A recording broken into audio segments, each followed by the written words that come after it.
ఓం శివాయ విష్ణురూపాయ శివరూపాయ విష్ణవే శివస్య హృదయం విష్ణు విష్ణుశ్చ హృదయం శివ. ఓం నమః శివాయ నమః.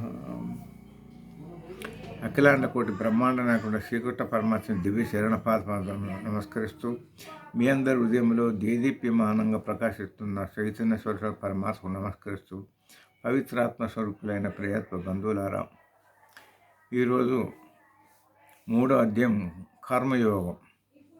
కర్మ అంటే పని. అంటే ఇక్కడ భగవంతుడు నహి క్షణమపి జాతం తిష్టంతే అకర్మకొచ్చు కార్యతీహి అవశ. కన్ను రెప్పగొట్టిన, చెవులు విన్నా, మాకు మాట్లాడిన, శ్వాస చేసిన కర్మ చేస్తూనే పోతుంటాయి బ్రతుకున్నంత వరకు. కాబట్టి నహి క్షణం అప్పుడే ఒక సెకండ్ కూడా కర్మ చేయకూడదు. కార్యతీహి అవశ. కాబట్టి ఇక్కడ కర్మ ఎటువంటిదంటే భగవంతుడు చెప్తుండే 15వ శ్లోకంలో, కర్మ బ్రహ్మోద్భవం విద్ధి బ్రహ్మాక్షర సముద్భవం తస్మా సర్వగతం బ్రహ్మ నిత్యం యజ్ఞే ప్రతిష్ఠితం. కర్మ అనేది పరబ్రహ్మ నుండి పుట్టింది. విద్ధి తెలుసుకో. సర్వవ్యాప్తమైన పరబ్రహ్మ నిత్యం యజ్ఞంలోనే. అంటే ఇప్పుడు మన జ్ఞానయజ్ఞం అంటే మంచి చెడు 2 విచారిస్తున్నాం కాబట్టి కార్తీక మాసంలో చాలా పవిత్రమైన విషయం కాబట్టి కర్మ బ్రహ్మ అక్షర తస్మాత్ అందువలన సర్వగతం సర్వవ్యాపమైన బ్రహ్మ నిత్యం విను. అంటే ఇక్కడ చెప్తుండ్రు 14వ శ్లోకంలో, అన్నాద్భవంతి భూతాని పర్జన్య అన్న సంభవ యజ్ఞాద్భవతి పర్జన్యో యజ్ఞకర్మ సముద్భవ. అన్నం కావాలి, ఆహారం కావాలంటే మనం యజ్ఞం చేయాలి. భగవంతుడు నోరు అగ్ని కాబట్టి యజ్ఞం ద్వారా ఆయన తృప్తి చేసినట్టయితే మనకు కావలసిన ఇష్ట కామ్య సిద్ధి కొరకు, ప్రతిఫలం కొరకు అన్ని విధాలు మనకు ఇస్తాడు. ఎందుకంటే మనం వచ్చినము గత జన్మ నుండి పాపాల పుణ్యాలు చేసుకున్నాం కాబట్టి ఇప్పుడు పుణ్యం చేయాలంటే జ్ఞానం ఉన్నది కాబట్టి యజ్ఞం ద్వారానే భగవంతుని తృప్తి చేస్తే అన్నాడు. దానివల్ల నీరు ఆగు మేఘాలుగా మారి మేఘాలతో వర్షం కుడుతుంది. కాబట్టి విఘ్నం కుడుతుంది.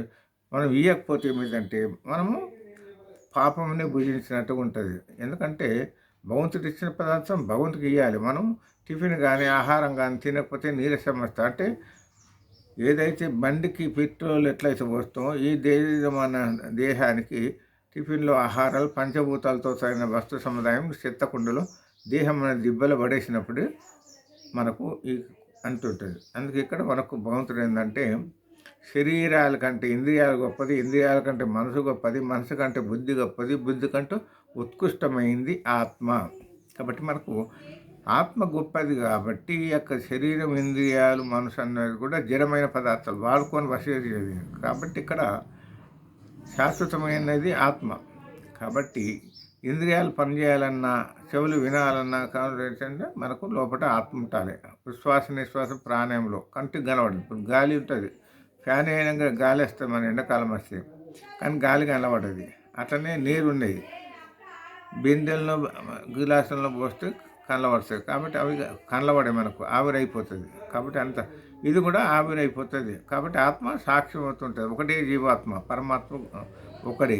కాబట్టి జీవాత్మ 3 గుణాలతో, సత్వగుణం, రజోగుణం, తమోగుణాలతో ఈ జగత్తును మోహింపజేసి ఆనందం అనిపిస్తుంటే గుణాతీత స్థితికి ఉన్నటువంటి వాడు పరమాత్ముడు. మనమేమో గుణములతో పొజపడుతున్నాం కాబట్టి గుణాతీత స్థితికి పోయినప్పుడు మనకు పుట్టుడు సావుడు ఉండనట్టు. సావు పుట్టుకల జీవన పోరాటంలో బతుకుతున్నాం మనం.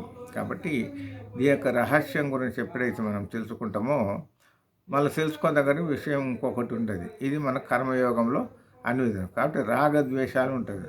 కాబట్టి మరి నాకు మంచి విషయాలు వినాలని ఉన్నా కానీ వినకుండా చేస్తుంది. అతక్కైన ప్రయుత్నం పాపం ఆశ. పాపం చేస్తున్నాం.